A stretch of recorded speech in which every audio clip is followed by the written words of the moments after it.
옆 사람들과 이렇게 한번 인사하겠습니다. 하나님의 사랑이 우리의 능력입니다.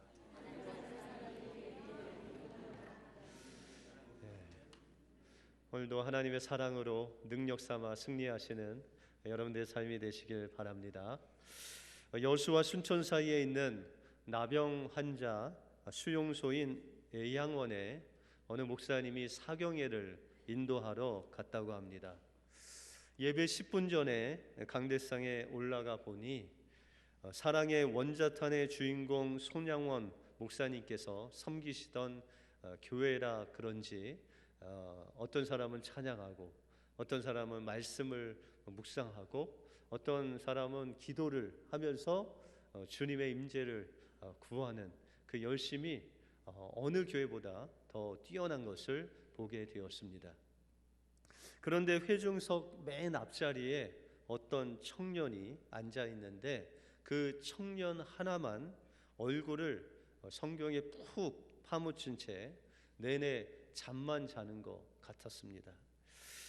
젊은이가 너무 피곤해서 그런가 보다 생각하고 이제 예배를 은혜스럽게 마치고 이제 그곳 담임 목사님과 대화를 나누는데 그 담임 목사님이 먼저 그 맨 앞에 앉은 그 청년을 보았냐고 그렇게 물으시는 것입니다.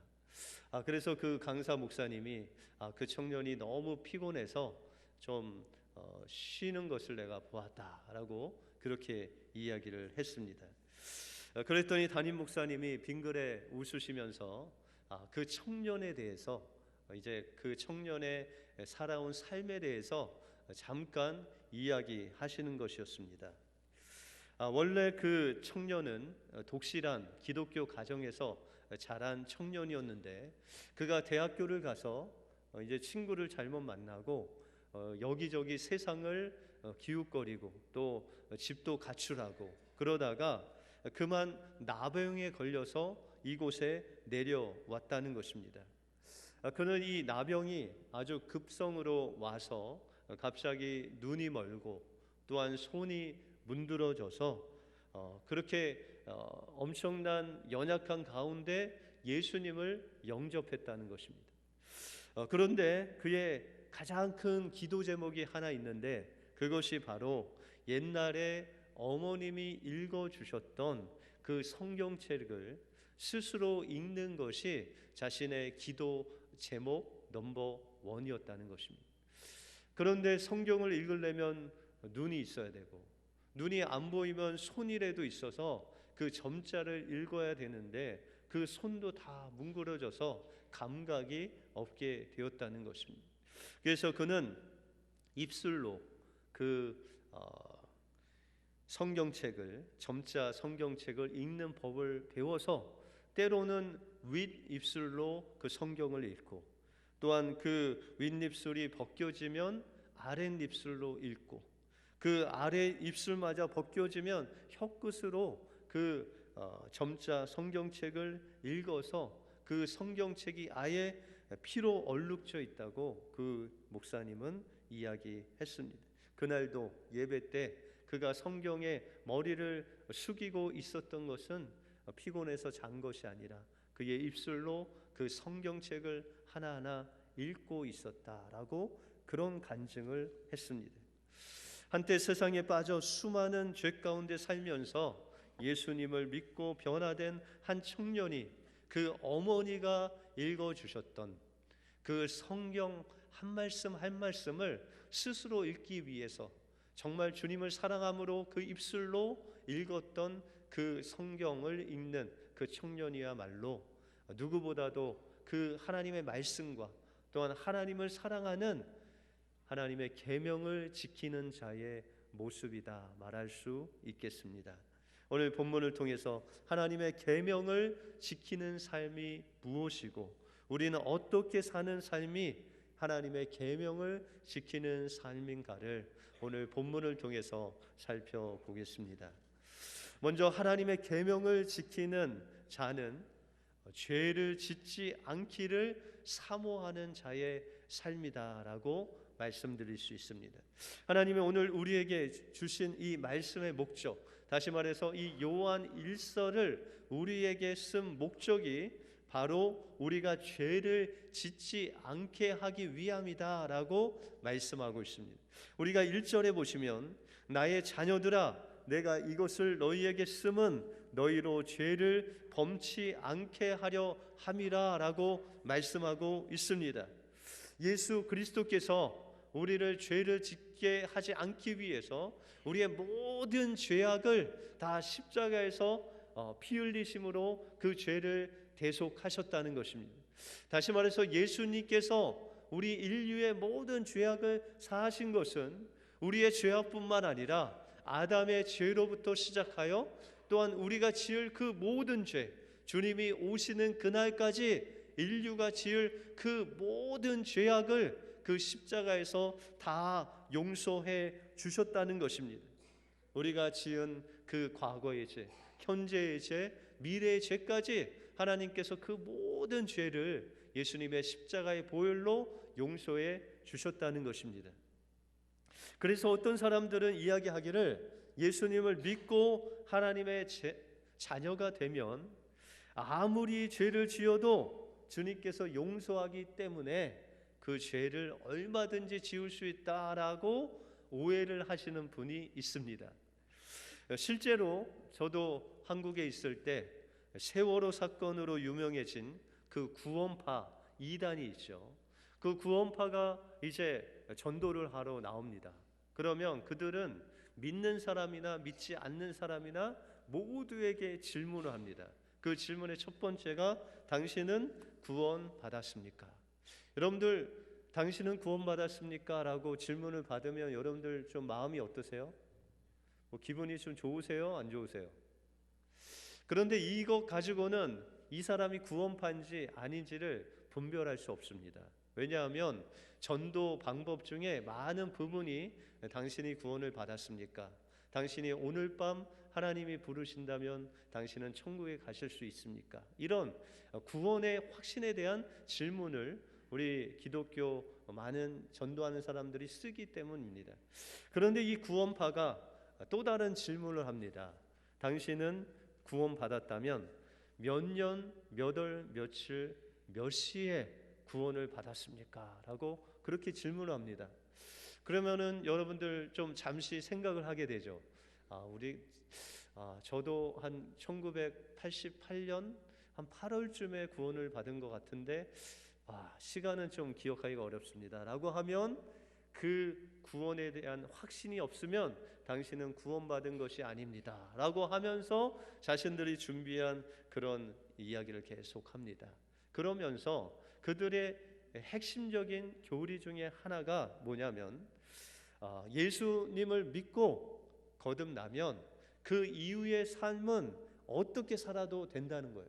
왜냐하면 예수님께서 모든 죄를 다 사하셨기 때문에 우리가 죄를 짓던 범죄를 하던 그것은 주님의 보혈로 다 씻김을 받기 때문에 우리 예수 믿고 나서 한번 구원받으면 어떻게 살아도 괜찮다라고 그렇게 이야기를 합니다. 그래서 여러분들 세월호 사건 이후에 그 세월의 주인이었던 유병원이 그 책임지지 못하고 또한 그 마음속에 자책감도 들지 않았던 것이 바로 이 교리 때문에 그렇습니다. 그가 어떤 새로운 말씀을 깨닫고 나면 그것이 구원받았다고 생각하고 그 이후에 어떤 죄를 범해도 괜찮다라고 그렇게 이야기를 합니다. 여러분들 정말 그렇습니까? 우리가 예수 그리스도를 믿고 어떤 죄를 짓고 다녀도 주님께서 우리를 구원하십니까? 주님께서는 우리가 예수 그리스도를 믿고 나서 죄를 지은 것에 대해서 오늘 말씀하시면서 우리가 죄를 범하지 않게 하기 위해서 주님께서 십자가에서 죽으셨다라고 말씀하고 있습니다. 여러분들 저도 한참 전에 그 서커스 하는 것을 이제 TV로 본 적이 있어요. 근데 여러분들 이렇게 그네를 두 사람이 타고 다니면서 아니면 뭐 세 사람, 네 사람 타고 다니면서 그 공중에서 막 돌면서 옮기고 그러는 거 보셨어요? 네, 너무 오래되셔서 기억이 안 나시죠? 그런데 그 그네 타면서 막 사람들이 공중 공예를 하면서 막 손을 잡고 이렇게 옮겨 타는데 그 사람들이 그 잘못해서 떨어지면 어떻게 될까요? 예? 죽어요? 예. 그러면 목숨 걸고 이제 그거 하는 거네요. 그죠? 그런데 여러분들 자세히 보면 가끔 그분들이 실수할 때가 있어요.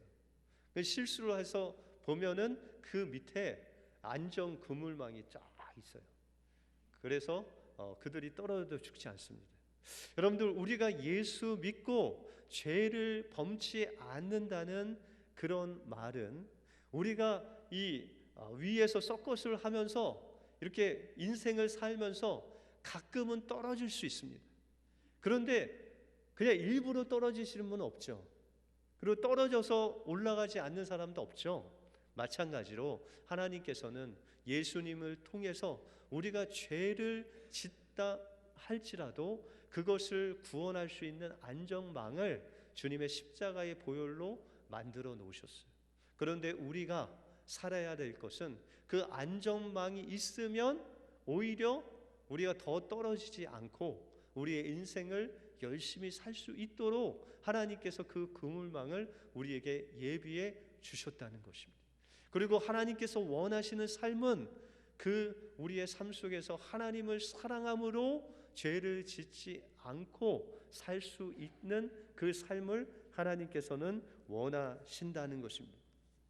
다시 말해서 우리가 예수 그리스도를 믿고 주님의 그 사랑이 들어오면, 우리 안에 주님의 사랑이 들어오면 우리의 마음의 갈급함이 뭐냐면, 내가 주님을 사랑함으로 죄를 짓지 않고 거짓말하지 않고 남을 사랑하며 살겠다는 그 간절한 마음이 우리의 마음 속에 생긴다는 것입니다. 그래서 어떤 죄를 지려고 하다가도 주님의 그 사랑이 기억나서 그 죄를 범하지 않도록 그렇게 사는 모습이 바로 우리 믿는 자들의 모습이라는 것입니다. 여러분들, 제자 중에 베드로가 있습니다. 여러분들, 베드로가 예수님을 사랑했을까요? 안 사랑했을까요? 베드로는 자기 딴에는 예수님을 정말 끔찍히 사랑했어요. 그래서 다른 제자들은 예수님이 십자가를 지시는 그 신문 자리에 갈 때 모든 사람들이 다 도망했어요. 모든 제자들이 다 도망갔어요. 그런데 베드로는 도망하지 않고 그 예수님이 신문을 받으시는 그 대제사장의 뜰까지 쫓아갔어요. 그러면서 예수님께서 베드로에게 말씀하시기를, 내가 닭이 울기 전에 나를 3번 부인할 것이다, 나를 떠날 것이다 라고 말씀하셨지만, 이 베드로는 내가 죽을지언정 예수님을 떠나지 않겠다고 확신하며 자신의 그 마음, 다시 말해서 예수님을 향한 그 사랑의 마음을 예수님께 이야기합니다. 그런데 그가 아주 작은 여자 그 종 앞에서 예수님을 부인하는데 3번을 부인합니다. 저주하고 맹세하며 예수님을 부인합니다. 그리고 나서 예수님이 죽고 부활하신 후에 베드로를 찾아오셔서 물으십니다. 내가 나를 사랑하느냐? 여러분들, 베드로는 그 마음속에 그 전에도 예수님을 사랑했고 예수님이 죽으실 때도 사랑했고 지금도 사랑하는데, 이 베드로가 예전 같지 않은 모습으로 주님 앞에 고백을 합니다. 주님, 제가 주님을 사랑하는 것 주님이 아십니다. 내가 주님을 정말 사랑하는데 내가 주님을 사랑한다고 고백할 수가 없습니다.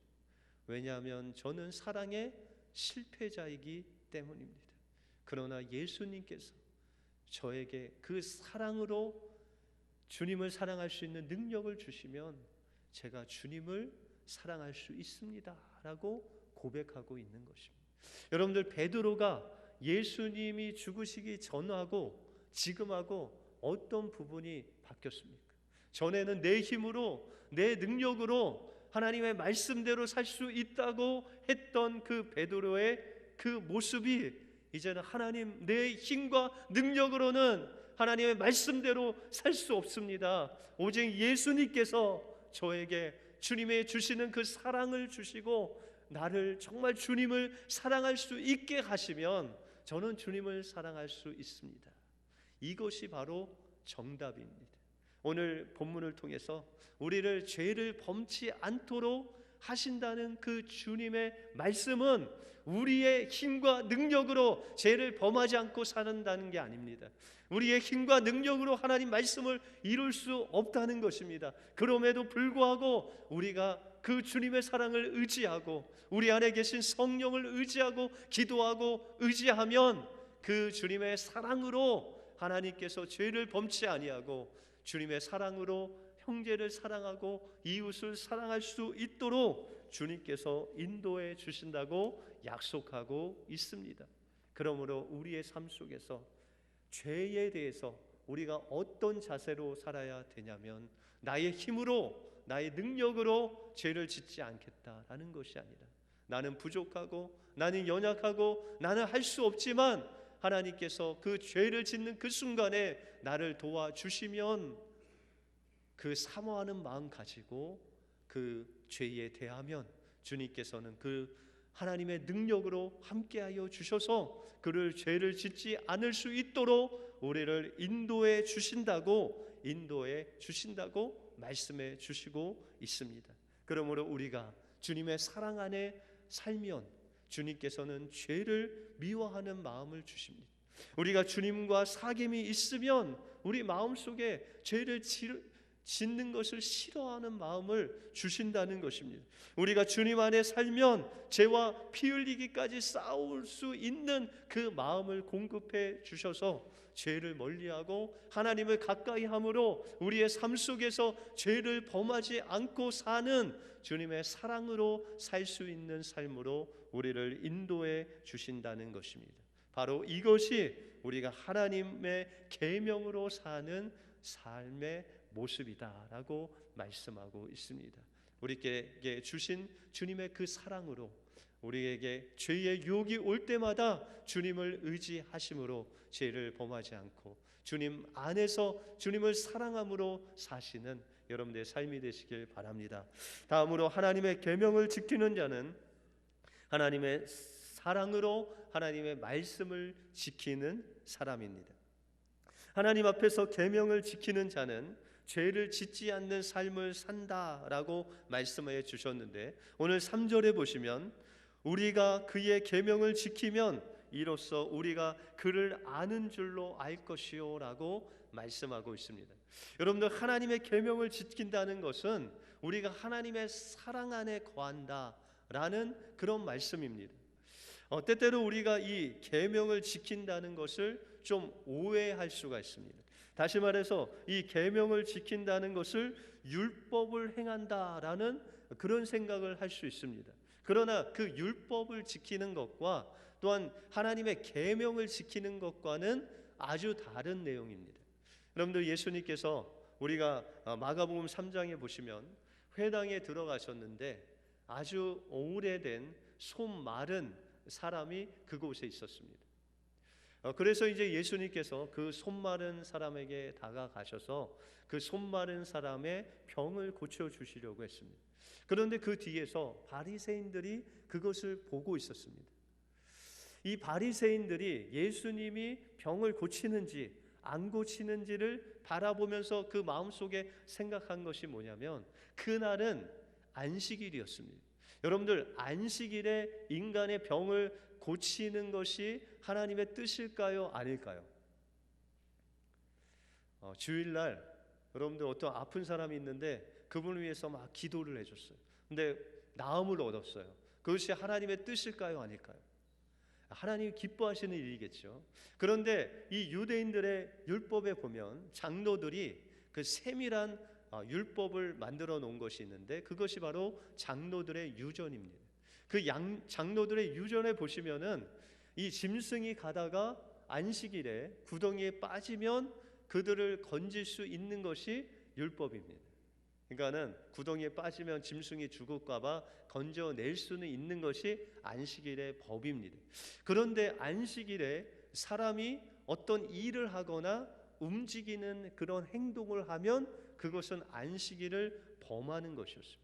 그래서 예수님께서 이 손 마른 사람에게 손을 대시고 또한 그를 일으켜 주시고 그가 앉았다가 일어섰다 뭐 이런 일들을 하는 것이 그들이 볼 때는 안식일을 범하는 일이었어요. 그런데 예수님께서는 어떻게 하셨냐면 그들이 그 안식일을 범한다라고 정죄하는 것을 아시면서도 그에게 손을 대시고 그의 병을 고쳐주시는 그 예수님의 모습을 우리가 볼 수 있습니다. 여러분들, 원래 안식일이라는 것은 하나님께서 우리 인간에게 하나님의 그 생명을 충분히 누리기 위해서 우리에게 주신 법이 바로 안식일 법입니다. 그리고 여러분들, 율법의 가장 핵심이 십계명이죠. 근데 그 십계명을 주신 이유는 두 가지입니다. 하나는 1계명부터 4계명까지 하나님을 사랑하고 5계명부터 10계명까지 이웃을 사랑하는 것입니다. 다시 말해서 이 율법을 통해서 하나님의 사랑을 사람들에게 공급하고 이 사람들을 살리기 위해서 주신 법이, 그 율법이 바로 하나님께서 주신 십계명이었다는 것입니다. 그런데 이 바리새인들은 그 하나님의 율법을 사람을 살리고 사람을 사랑하는 데 쓴 것이 아니라 사람들을 정죄하고 사람들을 비판하고 사람들의 잣대로 그 사람들을 판단하기 위해서 그 율법을 썼다는 것입니다. 여러분들, 이 바리새인들이 율법을 지키는 자였을까요? 아니면 예수님이 정말 율법을 지키는 자였습니까? 바로 예수님이 그 한 영혼을 안타깝게 여기는 마음으로, 그 사랑으로 그를 대한 것이 바로 안식일을 지키는 하나님이 원하시는 자의 삶이었다라는 것입니다. 그러므로 때때로 우리가 교회 생활을 할 때 이런 계명을 지킨다라는 명목하에 사람들을 판단할 때가 있어요. 어떤 목사님이 어렸을 때 그 목사님의 아버님이 목사님이시기 때문에 그는 교회에 안 갈 수가 없었다고 합니다. 그런데 그 목사님이 교회 갈 때마다 그 마음속에 어떤 마음이 들었냐면 교회는 참 무서운 곳이다 라는 그런 마음을 가지고 교회에 가셨대요. 왜 그랬냐면 그 교회만 가면 어르신들이 이거 하면 안 된다, 너 주일날 어디 가면 안 된다, 뭐 앞에서 그 아이들이 나와서 율동을 하는데 어떻게 거룩한 하나님의 강대상 위에서 춤을 추냐고 막 혼을 내시던 그런 생각이 있어서 그 목사님은 마음에 교회를 생각하면 무섭다라는 그런 생각이 드셨대요. 여러분들, 주일날 요새 식당 가서 식사 안 하시는 분 계세요? 식사 다 하시죠? 여러분들, 예전에 그렇게 아주 엄격하게 얘기했던 그런 것들 요즘 여러분들 생각하면 다 하시죠? 여러분들, 그런데 여러분들 그 계명, 어떤 사람들에게 안 된다 하는 그 계명만 가지고 사람들 판단하면 거기에는 하나님의 생명이 없다는 거예요. 그런데 아이들이 이곳에 이제 와서 뭐 워십도 하고 뭐 댄스도 하는데 목사님 요 강대상이 좀 불편하니까 좀 치워달라고 하면 치워줘야 될까요? 안 치워줘야 될까요? 여러분들, 그 대답을 하시기 전에 한번 그 아이들 위해서 한번 기도를 해보세요. 하나님, 저들이 정말 주님을 즐겁게 찬양하기 위해서 이 앞에서 찬양을 하려고 하는데 강대상을 치워줘야 됩니까? 안 치워줍니까? 기도하시면요, 하나님이 치워주거라 라고 말씀하실 것입니다.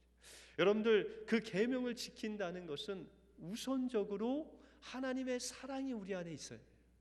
하나님의 사랑을 가지고 그 계명을 지키려고 하면 그 계명이 어떤 계명이든지 정말 저 사람은 정말 용서할 수가 없어 라는 그런 사람이 있을지라도 예수님이 십자가에서 나를 살리시기 위해서 죽기까지 그 피를 흘리신 것 생각하면 그 정도는 우리가 용서할 수 있는 힘이 바로 하나님의 사랑으로부터 우리에게 공급된다는 것입니다. 그래서 예수님께서 이 율법을 진정으로 지키는 것에 대한 말씀을 하신 적이 있습니다. 여러분들, 요한복음 8장에 보시면 가늠한 여인이 나옵니다. 가늠한 여인이 이 성전에 예수님이 들어가셨는데 그곳에 사람들이 이 간음한 여인을 끌고 왔어요. 여러분들, 간음하려면 남자와 여자가 있어야 되는데 여자만 끌고 왔어요. 왜냐하면 예수님을 시험하기 위해서 그냥 끌고 온 거예요. 그러면서 그들이 이야기하기를, 선생이여, 모세는 율법에 기록되기를 이 간음한 여인이 있으면 돌로 치라고 하셨습니다. 예수님은 어떻게 하실 것입니다 라고 그렇게 시험을 합니다. 그 예수님께서 그 여인을 바라보시고 모든 사람을 바라보시면서 몸을 굽혀서 그 바닥에 손으로 무엇인가를 쓰신 후에 그들에게 말씀하시기를, 너희가 죄 없는 자가 이 여인을 먼저 돌로 치라라고 그렇게 말씀하십니다. 그때 그 모인 사람들 중에 어른부터 어린아이까지 그 말씀을 듣고 마음에 찔려서 한 사람씩 돌아가게 됩니다. 여러분들, 죄가 없는 사람이 없겠습니까? 어디 있겠습니까? 그러나 주님께서 그 간음한 여인의 죄가 있을지라도 그 여인을 사랑하는 마음으로 그를 용서해 주시는 주님의 사랑을 베풀어 주신 것입니다. 그리고 나서 예수님께서 그 여자에게 말하기를, 여자여, 너를 고소한 사람이 어디 있느냐라고 말씀하시면서 나도 너를 정죄하지 않겠다. 이 말씀은 바로 주님의 사랑으로 내가 너를 용서해 주겠다라고 말씀하신 것입니다. 그런데 여기서 멈추지 아니하시고 주님이 말씀하시기를, 내가 가서 다시는 이런 죄를 범하지 말라라고 말씀하십니다. 여러분들, 사랑이 먼저입니까? 계명이 먼저입니까? 주님의 사랑이 먼저. 주님의 사랑으로 십자가에서 우리의 모든 죄악을 용서받는 그 용서함을 받았기 때문에 그 주님을 사랑함으로 내가 하나님의 계명을 지키는 것입니다. 주님께서 우리가 서로 사랑하라 하셨는데 주님께서 우리를 먼저 사랑하셨기 때문에 그 사랑으로 형제를 사랑할 수 있는 겁니다. 주님께서 우리를 먼저 용서하셨기 때문에 우리가 그 이웃을 용서할 수 있는 것입니다. 여러분들, 그 간음한 여인에게 주님이 이제 다시는 범죄치 말라라고 하셨을 때 그 여인이 돌아가서 그 간음죄를 범했을까요? 안 범했을까요? 여러분들, 그는 평생 그 예수님의 그 용서와 사랑을 기억하면서 주님께서 그 돌로 맞아서 죽을 자신을 그 십자가의 은혜로 용서해 주신 그 사랑에 힘입어서 그는 정말 평생 그 죄를 다시는 범치 않도록 주님의 사랑을 기억하면서 그 죄를 범하지 않았을 것입니다. 여러분들, 이것이 바로 주님께서 여러분들 향한 죄를 범하지 않는 삶이라는 것입니다. 우리가 죄를 범하지 않는 삶은 우리의 힘으로 되지 않습니다. 주님의 사랑으로 우리 안에 오신 그 성령의 도우심으로 우리가 죄를 짓지 않고 날마다 살 수 있다는 것입니다. 그런데 우리가 때때로 육신 때문에 범죄할 때, 다시 말해서 그 그물망으로 떨어질 때 주님은 다시금 그 십자가의 사랑으로 우리를 용서하시고 다시금 일으켜 주셔서 다시는 그 여인에게 말씀하신 것이, 다시는 내가 범죄치 말라고 말씀하시는 그 주님의 은혜가 있기 때문에 우리가 다시 일어나서 죄를 범하지 않는 그 주님의 사랑의 삶을 살 수 있다는 것입니다. 오늘도 주님은 여러분들에게 말씀하십니다. 내가 너를 사랑한다. 그리고 다시는 죄를 범치 말라 하십니다. 기도하겠습니다. 하나님, 감사합니다. 죄로 인해서 죽을 수밖에 없는 우리들에게 그 십자가의 은혜로 우리를 살려주실 뿐만 아니라 하나님, 다시금 죄를 범치 않고 살 수 있는 이 생명을 주신 은혜에 감사와 영광을 올려드립니다. 주님이 원하시는 삶은 계명을 지키는 삶이고 그 계명을 지키는 삶은 바로 하나님을 사랑하는 삶이라는 것을 오늘 말씀을 통해서 말씀해 주심을 감사합니다. 우리 은혜의 모든 성도들이 이제 예수 그리스도를 믿고 구원의 확신을 가진 귀한 하나님의 자녀들이오니 이제 하나님 죄 앞에서 우리가 죄를 범하는 자가 아닌 주님을 사랑함으로 주님 안에 거함으로 죄를 이길 수 있는 하나님의 귀한 성숙한 자들이 되어서 하나님께서 원하시는 그 사랑의 삶으로, 하나님께서 원하시는 그 사랑 안에 거하는 삶으로 거듭날 수 있는 우리의 삶으로 변화될 수 있도록 인도하여 주시옵소서.